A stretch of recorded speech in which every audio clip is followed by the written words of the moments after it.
Some guy shouting at me from the dark last year when I was picking up a guitar to sing the final song alone in front of 9,000 people in Melbourne didn't really seem like the best moment to discuss the unfolding humanitarian catastrophe in Gaza. Well, this is coming from a artist who has made it very much part of their artistic identity to act as social commentary on war crimes. His band, Radiohead, released Hail to the Thief in 2003, which basically condemned the Bush administration for starting a war with Iraq and basically a war on the Middle East and a bunch of civilians. And so we all think, oh, they get it, you know, they're anti-imperialist, they're anti-colonialist, they must be socially and morally conscious. And the point I'm trying to make is that Thom Yorke is no stranger to using his platform to talk about politics and, you know, controversial political issues, especially on stage when he's, you know, acting as the frontman for his band. So he's saying, well, it didn't really seem like the best moment to discuss. Well, yeah, it's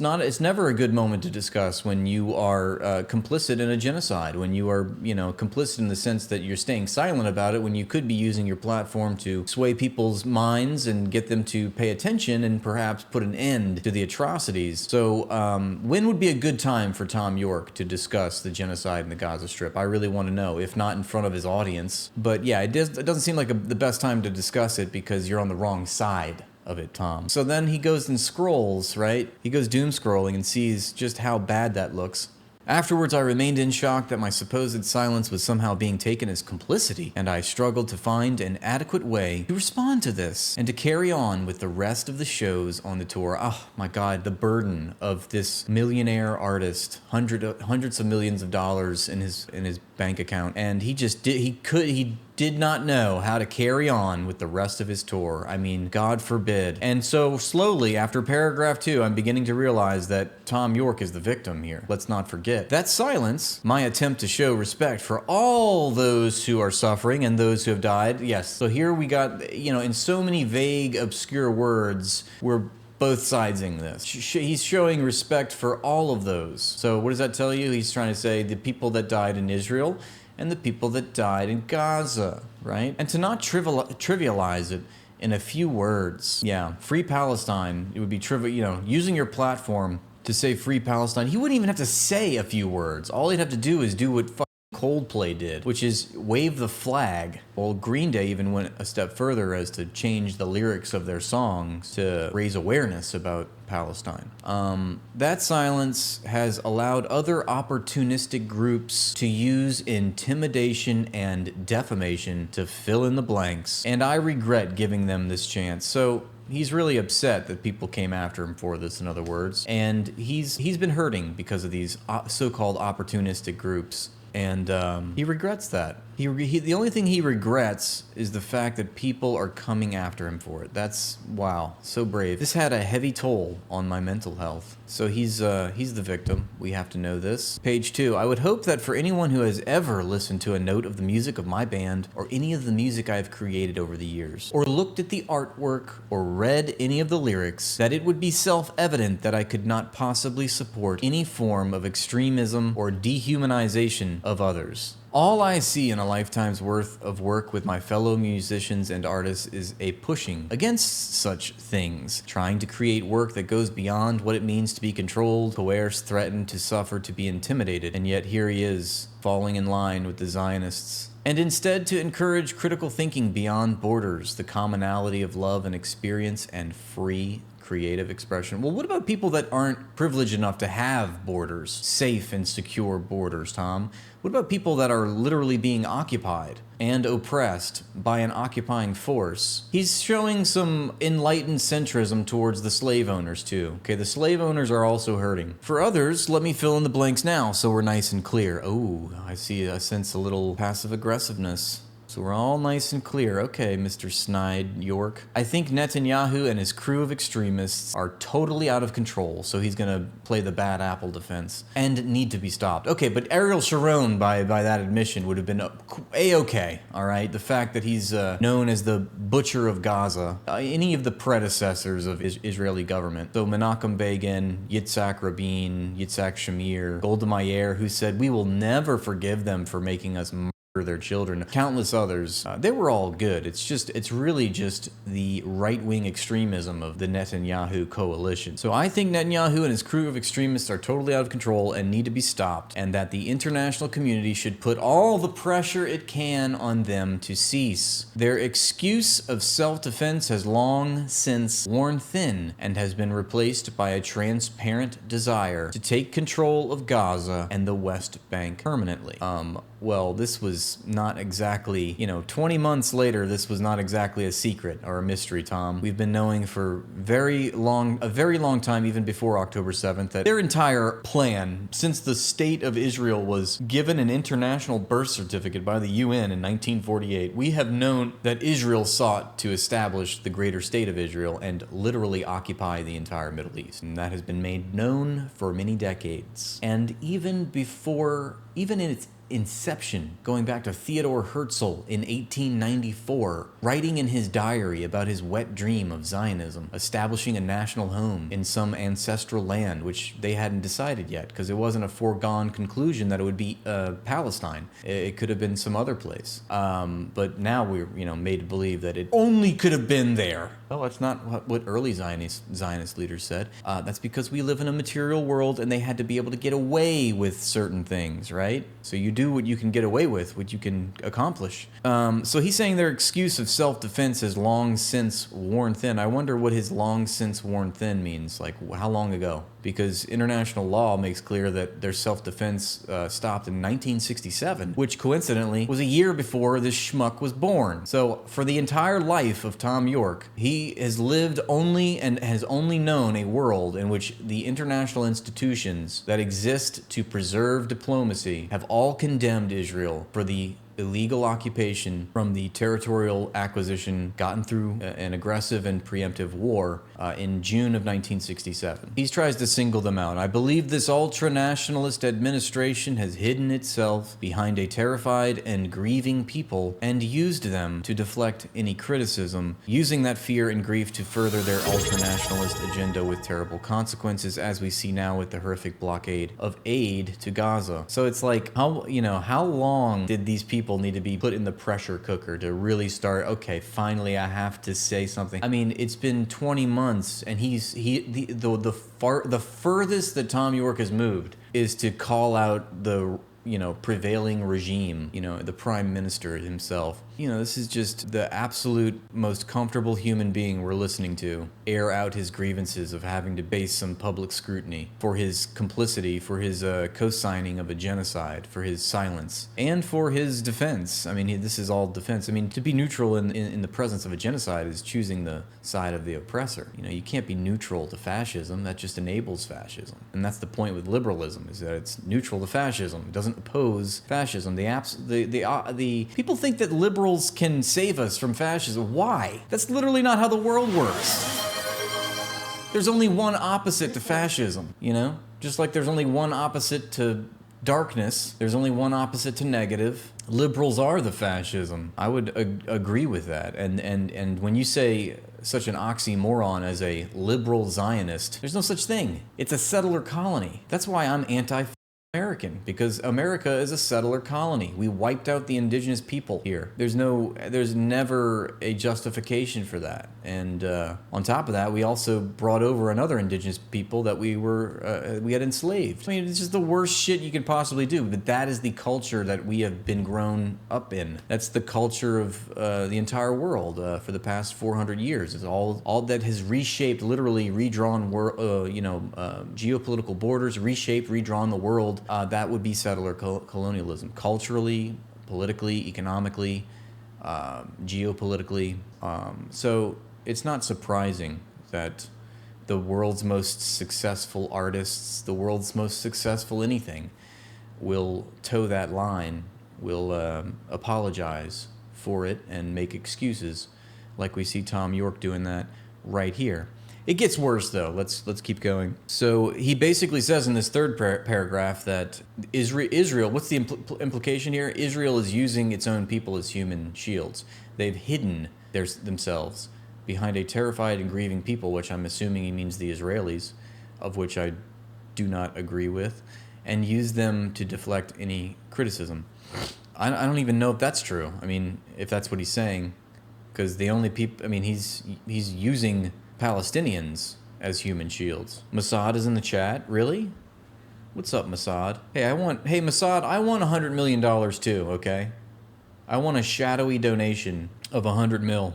I don't think it's asking too much. All right, this is really bad. This is the part that will get your blood boiling. While our lives tick along as normal, these endless thousands of innocent human souls are still being expelled from the earth. For what? So it's millions. Millions are being expelled. And for what? At the same time, the unquestioning free Palestine refrain that surrounds us all does not answer the simple question, oh my God, of why the hostages have still not all been returned. For what possible reason? So Thom Yorke is adamant about calling out the Netanyahu administration, but then in the next paragraph, he immediately defends the Netanyahu administration by literally repeating their propaganda. So when I can't tell the difference between your rhetoric and, Satan's rhetoric, I mean, it's a little bit suspicious, don't you think? Just to put it mildly.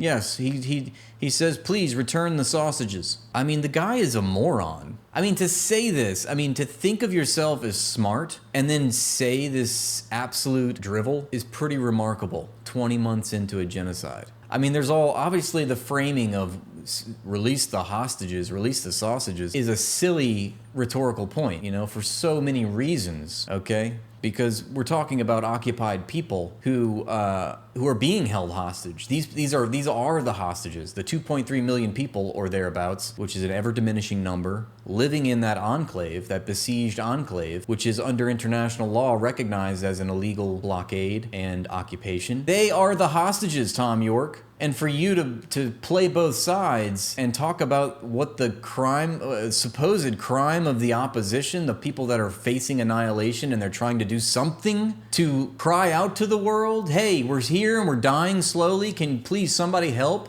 We're gonna bulldoze through this apartheid wall and hang glide over it and make our presence known and cause some chaos for a little bit, because please, you guys have been mute to our infinite and eternal destruction over time, and he's talking about, he wants to bring up the sausages. Let's bring up the fact that Palestinian children were being murdered by the IDF at such an unprecedented number before October 7th, 2023, that same year, earlier that year, that the UN was calling it the deadliest year in all of the Israel-Palestine occupation. I don't want to call it conflict. I don't want to call it war. For what possible reason? Let me tell you the possible reason. I love how he's phrasing these questions like we don't know the answers. What possible reason has the hostages not been returned? Well, because Netanyahu does not want the hostages returned. The Israelis do not want the hostages returned because they violate the ceasefires.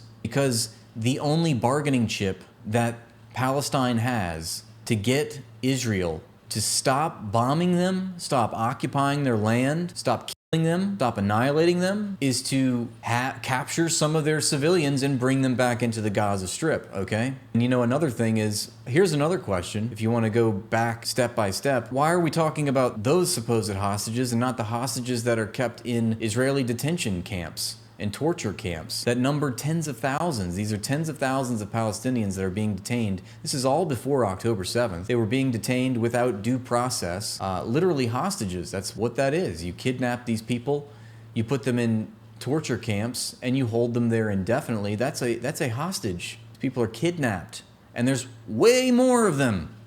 There's tens of thousands. He's a creep and a weirdo. He was a creep after all. Well, every Zionist is a creep. Rory, thank you for the super chat there.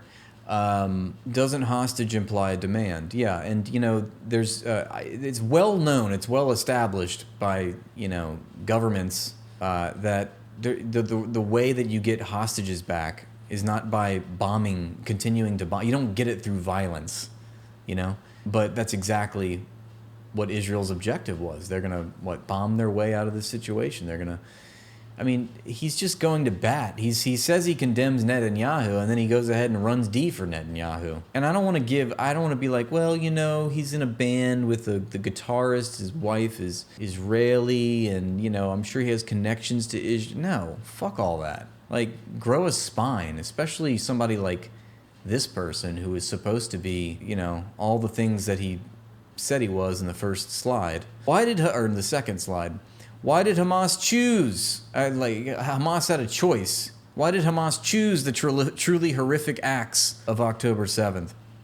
I'll tell you exactly why. Because for decades upon decades, their cries have gone unheard, on deaf ears. They have been sidelined, fractured, marginalized, assassinated, exiled, intervened, sabotaged, couped, invaded, raided, bombed, starved. And there was some appalling statistics before October 7th. Why does he choose not to talk about those? That most of the population, 60% of the population of Gaza was food insecure.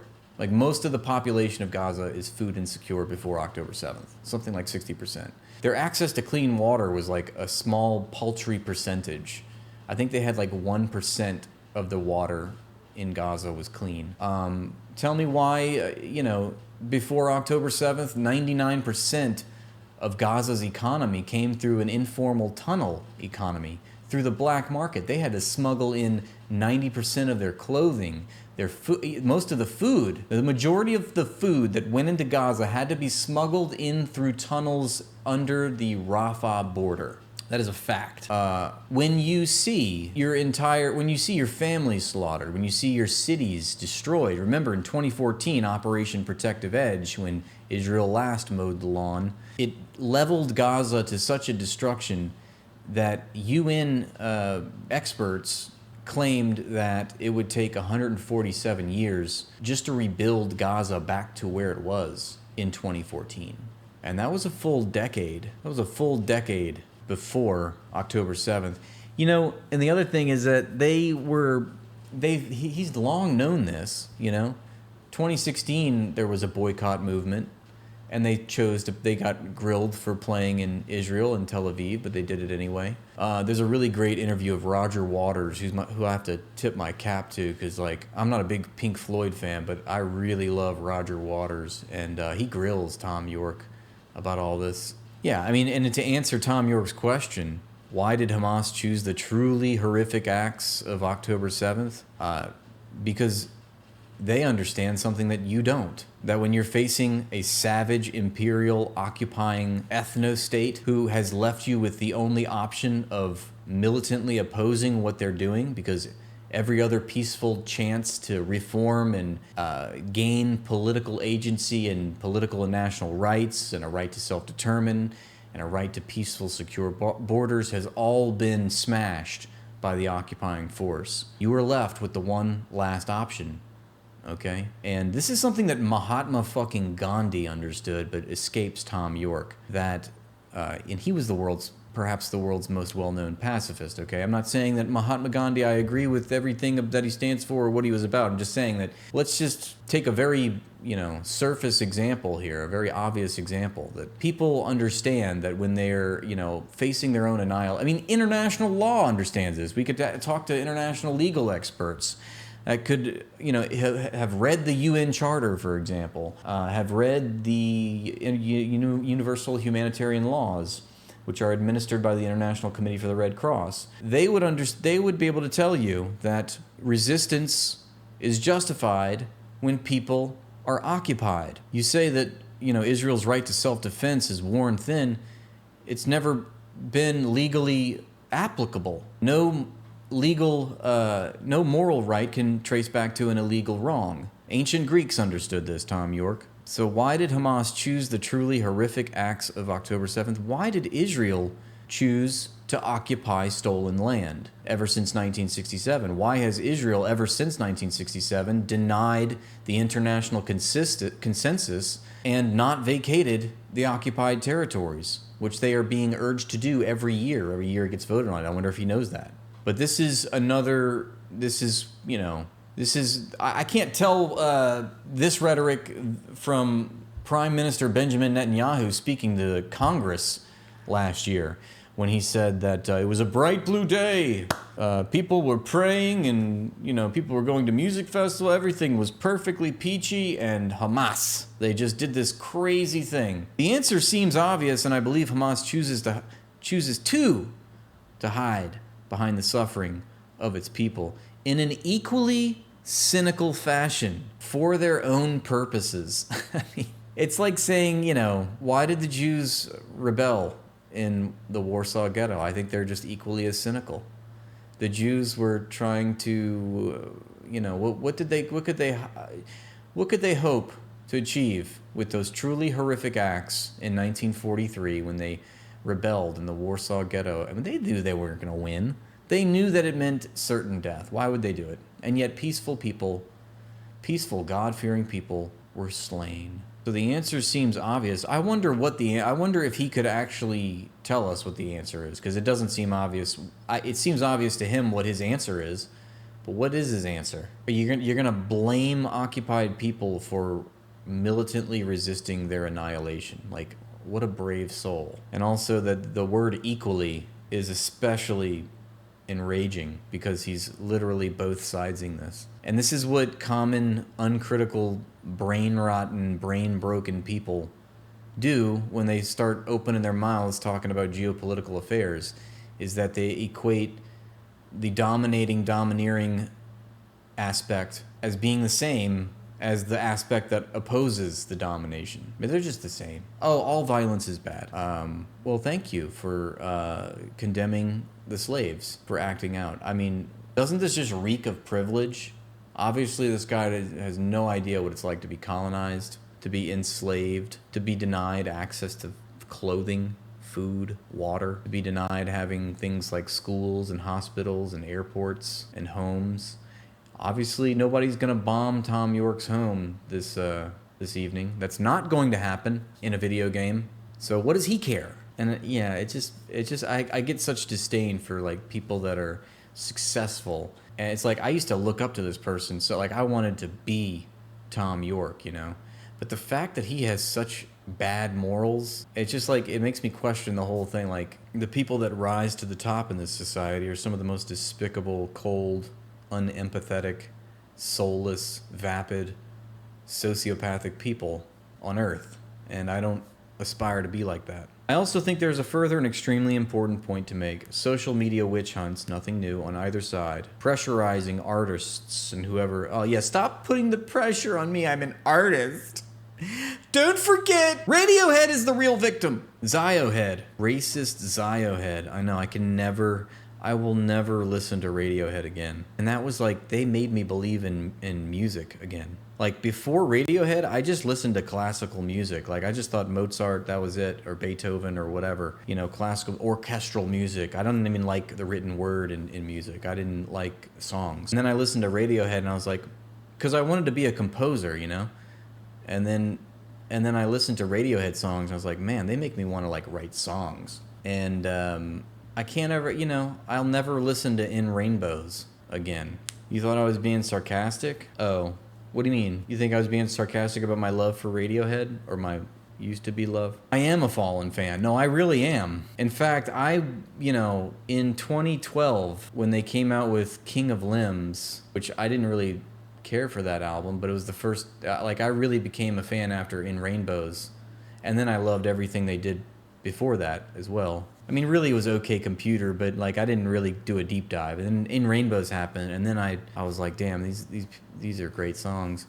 And then so I wanted to see them live, and then for the King of Limbs tour, I got to see them in Nîmes, France.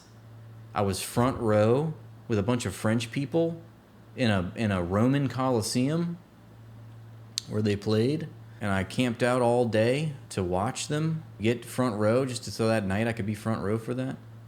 And, isn't Louisiana just Gator France? I don't appreciate that abomination, okay? Don't bastardize my people like that. We're a very proud people, okay? We're Cajun. I'll find a band. Thank you, Daria. I will find a band that deserves me.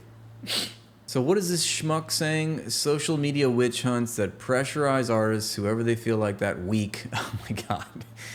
This is so tone deaf. Yeah, this has been going on for 2 years. And really longer than you've been alive, Thom Yorke. I can't believe it. He's like, I just want the good parts of the fame. Let me enjoy my hundreds of millions of dollars and my records. Don't come to me about all this genocidal stuff. The world's so complex. It's so weird. Things are strange. There's these weird people online that make me feel bad. And it's just like a flavor of the week kind of thing. That's true. Tupac was not politically illiterate. I firmly believe that if Tupac had lived another 10 years, he would have become a communist. Or at least he already was, but he would have embraced that. He might have, even in 5 years. Maybe, No, Julian Casablanca, some rich kid from New York, speaks up about Palestine. Well, Julian also interviewed Noam Chomsky, which I thought was pretty cool of him. If Tupac lived, he would have been a mentor to Obama. That's just racist, okay? That is so racist. Wow. I don't know. Is Bob Dylan a Zionist too? I would not be surprised, honestly. The guy... people need to have their heads examined. Adrian Bear, Obama is not a leftist, okay? If you are really gonna say that in my chat, my blood pressure is rising. Seriously, it's actually about how jarring it is to be watching injustices on our phones. Is Rathbone a communist or a socialist? I'm both, bitch. To me, there is no distinction. Chomsky is still kicking, I know. Traceface is an oblivionist. Ha! I figured that, Adrian. I'm just, I'm joshing too. Hey, you can't be the only one having fun here, okay? Jim Morrison, Jimi Hendrix, and Tupac. Okay. Well, all three of them are dead. So we can't really ask them now, can we? Yes, Ben, thank you for the comment of the stream so far. The left starts at anti-capitalism, folks. I'm both, bitch. I'm the only Josh here, says Adrian. Is he really? He really is a Zionist, isn't he? Well, he is Robert Zimmerman. He is Jewish, so it's pretty wild to think. It doesn't surprise me, because the guy died in 1966, okay? I know Bob Dylan is still alive, but let's be real. He died in 1966 after his motorcycle accident. That was the end of Bob Dylan, as we knew. From then on, he just became Robert Zimmerman again. He relinquished his unearthly powers. Yeah, so remember what I said yesterday? We were watching... I shared with you, which I just made a clip of it on YouTube, but if you missed it, we shared a clip about Max Blumenthal talking about basically what amounts to the final solution in Gaza, how Israel has hired these United States auxiliary private military contractor groups to administer these concentration camp-like food staging grounds where they basically have destroyed all of the humanitarian the UN humanitarian organization, UNRWA. They've destroyed UNRWA, which was the third party responsible for feeding Gaza. And they've co-opted now the Gaza Humanitarian Aid organization. Now they call it Gaza Humanitarian Aid. They have something nice to say, not nice to call it, but so Israel now controls that unilaterally, and they've set up these remember, they're starving, right? They've set up these little concentration camp-like food administering camps, and that's a way to keep them in Rafah, keep all these people in Rafah, and they've established a security zone all north of that. So they've completely seized about 75%. Their claim is that they're going to get 75%. They're going to get 75% of Vagina Bush. If you hit another fucking alert, I'm putting you on timeout, okay? That's on God, no cap, for real, for real. And I don't care if you're a fucking mod, all right? All I'm trying to say is that, all right, that's it. Oh, it wasn't him. Adrian, you're on my last fucking nerve, okay? The fuck? Adrian, do you think that you're better than me? I know what I said, Traceface. I know what I said. Thank you. What's up, Cisco Kid? Oh, and now it's a competition between me and Adrian over whose hair is curlier. Well, that's nice, because nobody knows what you look like. That is big if true, as we say. God, you guys fucking, I was cooking. I was really getting after it, and then you derail me, okay? You fuck with me, and it's your fault. Let the boy watch. Just living in the existential dread. That's right. I'm doing well. I'm doing better than a lot of people in this world, and I'm thankful, grateful, but that's why we need to talk about it. I could make them cost more. Oh yeah, that's true, I could. That's a good idea, wet camera. Good idea. I don't think you have that kind of power to administer that, to follow through with that, Adrian. The more you pay me, the better it gets. That's right. You spent all the money on oboe reeds? What a nerd. Wow, so you're a gay vagina bush. I see. As I sit in my room with a piano and sheet music, surrounded by sheet music and orchestral scores. So look, Thom Yorke wants you to know that all these protests about the Gazan genocide, all they really do is just heighten the tension.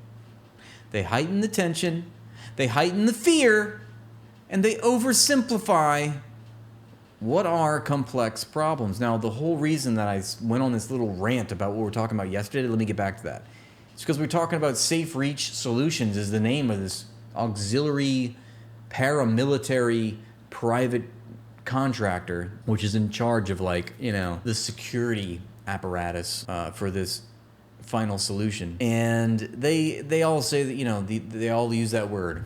Everybody that tells you, that uses that word about the Gazan genocide is lying, and they're Zionists, and their feet are on fire. They gargle in the rat race choir, and that word is complex. These are not complex problems. You know, Roger Waters will tell you it's the occupied versus the occupier, the oppressed versus the oppressor. These things merit proper face-to-face debate by people who genuinely wish the killing to stop and an understanding to be found. Well, I don't think you have either. Funny that you say that on top of all the ignorance you just spewed in this post. Yeah, it's like saying that the Holocaust was complex, you know. There's motivations behind the Nazis that we should, understand. They were credible. Like, yes, Nazis have a right to exist. This kind of deliberate polarization does not serve our fellow human beings. Well, you know what else doesn't serve our fellow human beings? A genocide. I don't think that's serving anybody. You know what does serve a genocide is your silence and your defense of it. That serves the genocide, and it does not serve our fellow human beings and perpetuates a constant us and them mentality. Yes, it's that duality that I just, this is the enlightened, this is the typical enlightened centrist. This is the world's smartest centrist we're listening to. Obviously he's surrounded himself with, little musical instruments all his life. He's never bothered to expand and actually learn about his world. He just goes on vibes, vibes, and that's about it. So remember that the us and them mentality, Nazis versus Jews, slave owner versus slave, colonized versus colonizer, that's a little too simplistic, according to Thom Yorke. Better to understand the nuances and the grievances of the slave owners / Nazis / Zionists, to arrive at a, dare I say, a more enlightened perspective on the matter there, if you will. So this destroys hope and maintains a sense of isolation, the very thing that extremists use to maintain their position. Yes, this is the classic horseshoe theory. The people on the very far left and the very far right are the same thing. They both just want violence. And here I am in the center, just trying to play my guitar for the people. Oh my God, it's so complicated. After all this, I just want to say, anyway, here's Coldplay. I never would have expected that the great long rivalry of Radiohead versus Coldplay would end up the winner. But they've won. Coldplay, Green Day, anything that rhymes with A, apparently. This kind of deliberate polarization does not serve our fellow human beings. Yeah, I know, and Dave Matthews, too. God, my brother was obsessed with Dave Matthews. He would take me to all... Then I became a fan because of that. But he would take me to all the Dave Matthews concerts, my older brother. And now I really don't like his music, but he's pro-Palestine, okay? He's got a heart and he's got a soul. It destroys hope and maintains a sense of isolation.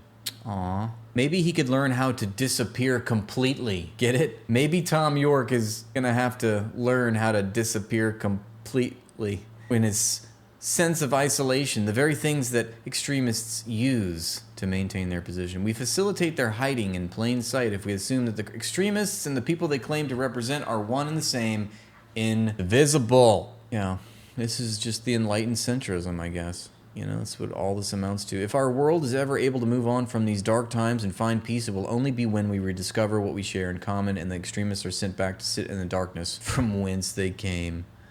I sympathize completely with the desire to do something when we are witnessing such horrific suffering on our devices every day. It completely makes sense. So you've noticed. Okay. But I now think it is a dangerous illusion to believe reposting or 1 or 2 line messages are meaningful, especially if it is to condemn your fellow human beings. Yeah. Stop reposting videos about me and how I'm a bad person. In other words, stop condemning me. When he says your fellow human beings, he's just talking about himself. This is all self-preservation. This is all self-victimization. There are unintended consequences.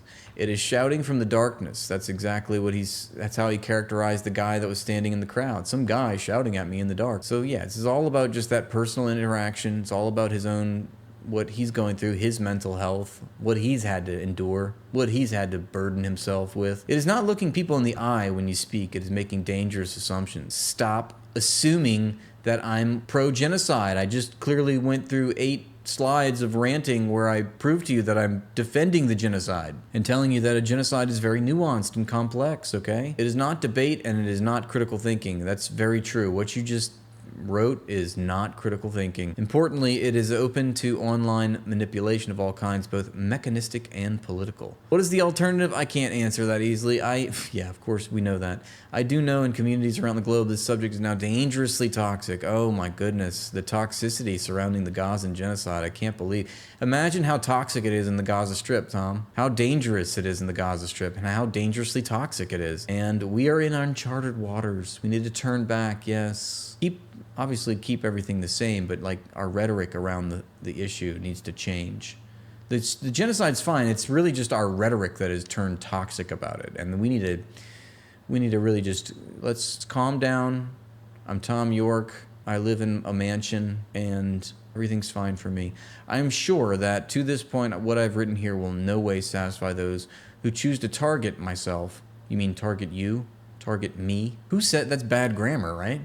You target myself. These people are targeting myself? That doesn't make sense. Targeting me or those I work with, Thom. They will spend time picking holes and looking for reasons to continue. We are an opportunity not to be missed. Ah, yes, it's all about you. All about you. I know, but if I can make fun of his grammar, I'm gonna do that too, okay? This is the centrist manifesto. This is the enlightened centrist manifesto. Thank you, Art. That's exactly, I could not have said it better. I have written this in the simple hope that I can join with the many millions of others praying for this suffering, isolation, and death to stop. Praying that we can collectively regain our humanity and dignity and our ability to reach understanding that one day soon this darkness will have passed. Yeah, well, the people that can't regain their humanity are the hundreds of thousands that have died at the hands of the Israeli occupation forces. So I'm so happy that you're maintaining your strength to continue on in this trying time for you, that you know, hopefully you'll be able to regain your humanity over time, because you've certainly lost it, most definitely, and your dignity and your ability to reach an understanding. Shame on you, Thom Yorke. Let me show you this video if you haven't seen it.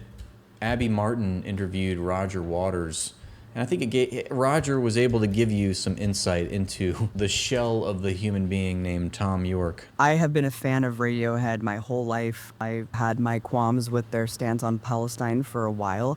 I can't hold back any longer. Okay. Roger, after seeing what Thom Yorke did on stage back in October, this is a year into the genocide. Yeah. He's going on stage for his encore of Karma Police, and a pro-Palestine demonstrator yells out something in the audience, and his reaction was so belligerent. Come up here and say that, right here. Come on. And say what you want to say. Yeah, he's like, oh, I don't think it was a good time to talk about it. All he had to do is say "Free Palestine," you know, go into Karma Police. But no, he chose to be an adamant fucking asshole. Don't stand there like a coward. Come here and say it. Come on. Who's the coward? Oh, He sounds like an angry old man, like not in my backyard. All right, well, see you later then. Cheerio. Would you ever do something like that? And what was your response to that? Well, I confess I wasn't surprised because, as you may or may not know, I've had run-ins. I had quite a good exchange of emails with Thom Yorke, which it's from a few years ago when I wrote to Thom Yorke. Yeah, And he engages in collective punishment. What a Zionist. He then collectively punishes the crowd, right? Because some guy shouted to him in the darkness. made the case for observing the picket line and observing the cultural boycott and not going when they were going to go a few years ago to go and play, which 2016. and he sent me back a slightly snide kind of answer, trying to be funny and clever and whatever. And so I wrote a reply, but I showed it to somebody who knows it. And they said, don't send that. That'll go way over his head. And also, it'll upset him because you're suggesting that it might be the wrong thing to do to cross the picket line and that he's wrong and you're right about something. And there's no way you need to put on kid gloves and blah, blah, blah, blah. So I did. I wrote him a sort of email that went, I'm sorry if you thought I was being confrontational and blah, blah, blah, blah, blah. Right. And he wrote back and he said, normally people on the other side of an argument at least have the decency or the grace or the something to have a conversation. So then I wrote him back and I said, Thom, we the people in BDS would love to have been trying to have a conversation with you for months, and so have I, and we would love to have a conversation at some time. So when you say that they won't have a conversation, that they just throw shit at you from far away, that is not true. It's a porky pie, my son. People have been trying to talk to you and you will not speak to any of it. Anyway, the exchange goes on quite a long time. Yeah. But it Well, just how did it shows end? that the guy's a complete prick. And he is, obviously. But I think he's damaged. He's very damaged, He's obviously very, very deeply insecure. He's obviously thinks he's very bright, but he's not. So he can't listen Clearly, to the voice of it. So he after can't reading that actually drivel. have a conversation. That's why he then did an interview with Rolling Stone where he accused me and Ken Loach, the great British film director, and Brian Eno of being cowards. For what? I don't know. You'll have to look at the exchange. Okay, now you have to send it to me. It says BDS, and anybody who has anything to do with BDS is cowardly and shameful. Oh, okay. See, this is amazing. I love when people twist and invert reality, because Johnny Greenwood, he's married to an Israeli artist. Yeah. Johnny Greenwood performed in Tel Aviv this year. You mentioned 2016 Radiohead performed. Johnny Greenwood issued this frankly bizarre statement back in June where he said it's unprogressive actually to support BDS, to actually urge artists to not work with each other. That's very unprogressive, Roger. And so no art is as important as stopping the death and suffering around us. How could it be? But doing nothing seems a worse option. So Roger, what does he say in solution to doing nothing? He says silencing Israeli artists for being born Jewish in Israel doesn't seem like a way to reach an understanding between the two sides of this apparently endless conflict. Yeah, well, So isn't it? Just a straw man. Bullshit. Obviously, there is no argument to be made. There is the oppressed and the oppressor. The oppressed are the indigenous people of Palestine. The oppressor are the settler colonial visitors from North America and North Europe.